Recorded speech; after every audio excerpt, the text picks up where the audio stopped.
sure I understand.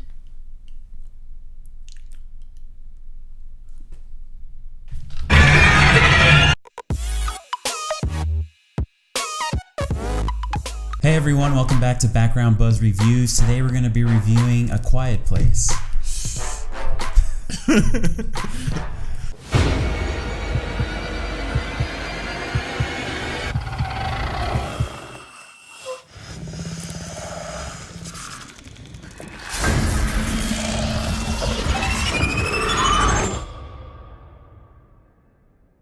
A Quiet Place is a 2018 horror film that came out. It was directed by John Krasinski. You may also know him as Jim Halpern from The Office. That's how I know him. Yeah, and it stars alongside his actual real-life wife, Emily Blunt.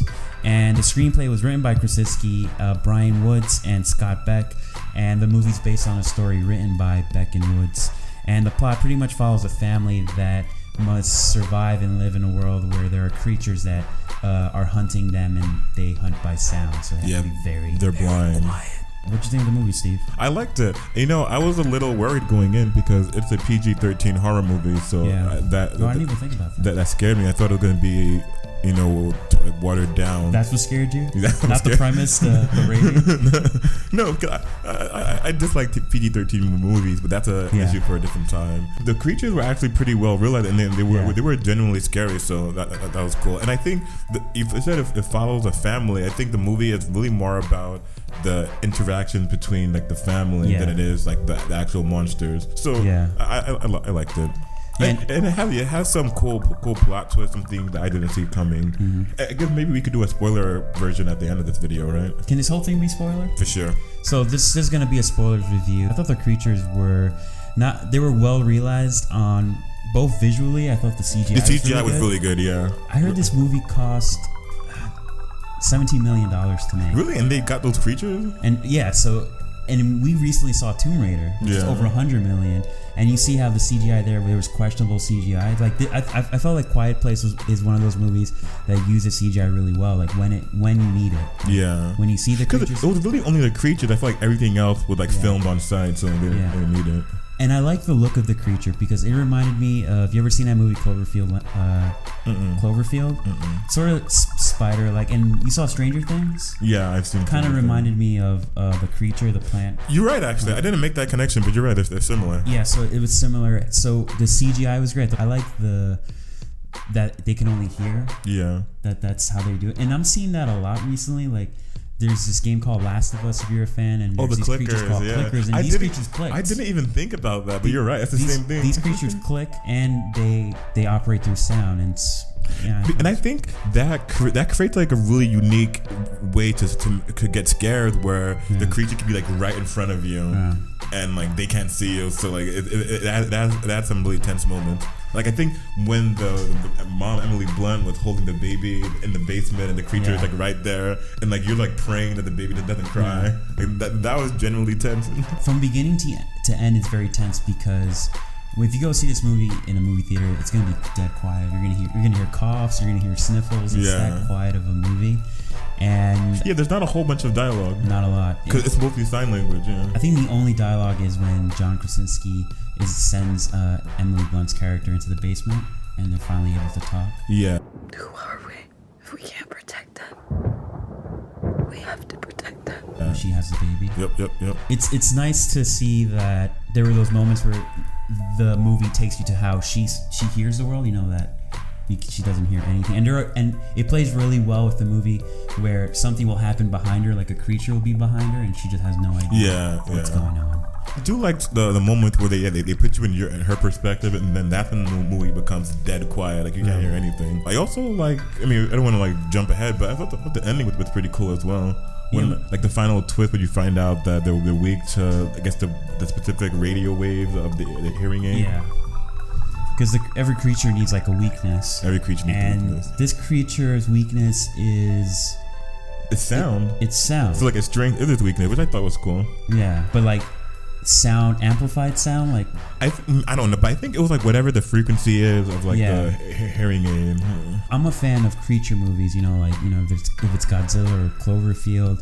What I like about, and I like those movies where they don't tell you the origin of the creature, Yeah. or the movie doesn't really give you much information about the creature. Because truth be told, like you could make a show about like a movie about that, but I think it's a lot more interesting to make a movie about like the characters. Yeah.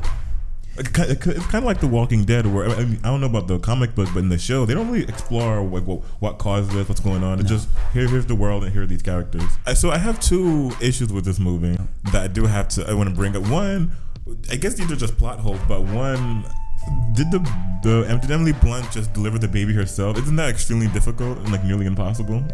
And without a sound. Without a sound. So I don't know about that. Also, they completely skip over that because you see her in a scene in the bathtub, bloody. Yeah. Shit happens, and then she has the baby. Yeah.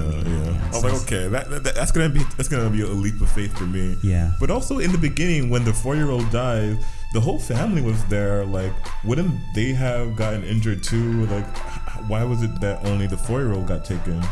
Especially because John Krasinski was like running at his son while the creature swooped in. I think the creatures target sound. So I'm thinking if they heard the rocket ship, they're just gonna aim towards wherever the sound is coming from. So using that logic, remember the other scene where he's taking his other son and they meet the old man and the old man screams. They should have been fine, right? Like why were they panicking that they have to get out that area? It could also be that they're not quite sure how these creatures work. They don't know, yeah. So, and I would be afraid too, even if I had an understanding that they're gonna target. You don't want to be anywhere near that thing. Just why risk it? How about you? You have any negatives? Yeah, I do have negatives. I thought it started slow a little bit. I thought the first third of the movie, the first half, it focuses on how the family has created a new life in this world. How they eat dinner, how do they hunt for food. It focused on a lot of that. And for me, I understand its purpose was to sort of give you an insight into how they're living, but I thought it was a little slow. But when it picks up, and that's when it gets really good. But even the slow moments, there's this underlying tenseness to it. It's tense, but I thought it was a little slow. Yeah, I would agree with that. But overall, I enjoyed the movie. I thought it was great. Any final thoughts, Steve, on the movie? I would definitely recommend it. If you like The Office, you got John and Krasinski in there. It's tense. It's about a family, so I like that. I like this whole idea of silent moments, like the movie's quiet a lot of it. Yeah. Because then there's jump scares in the movie, and it really has a bigger impact. You're right. There are jump scares. It is cool to watch it in the theater, right? Because everyone is like dead quiet, and I feel like most of the time in movies you'll hear like maybe some side conversations going on, or whatever. But I feel like the theater where we saw it, most people were like respectful and that really creates an atmosphere, not only in the movie but in like the actual theater itself, which was cool. I thought this movie was great. I thought it was just the right amount of length. It was straight to the point, and it's a thriller. It's a monster thriller movie. Also, but one more negative, I feel like they should have had a Dwight Schrute cameo. Yeah, there was an opportunity, right? The old man scream. Imagine if that was Dwight. That would have been hilarious. Yeah, that'd be great. I wish that John Krasinski's character would have looked at the screen. And imagine at the end when he's sacrificing himself for his daughter, he just looks at the screen. I like that sacrifice that he did. Yeah, it had a good emotional punch. Yeah, and because I guess the daughter genuinely believed that her father didn't love her, and that was the biggest conflict of this movie, right? That connected you to this family was, the daughter felt she was responsible. The baby, but she wasn't responsible. It was like a 4-year-old. He was gonna fuck up. Yeah. Why is he at the end? Remember when they were walking through the bridge? He's at the back. Yeah, that didn't make any sense. If I had a kid, I would keep him in the middle. You keep the two elders at each end, and you keep the children in the middle. Yeah. That was a little weird. Alright guys, so thank you for checking out this review. If you want to check out other reviews, we recently did Tomb Raider, and we have a bunch of other reviews.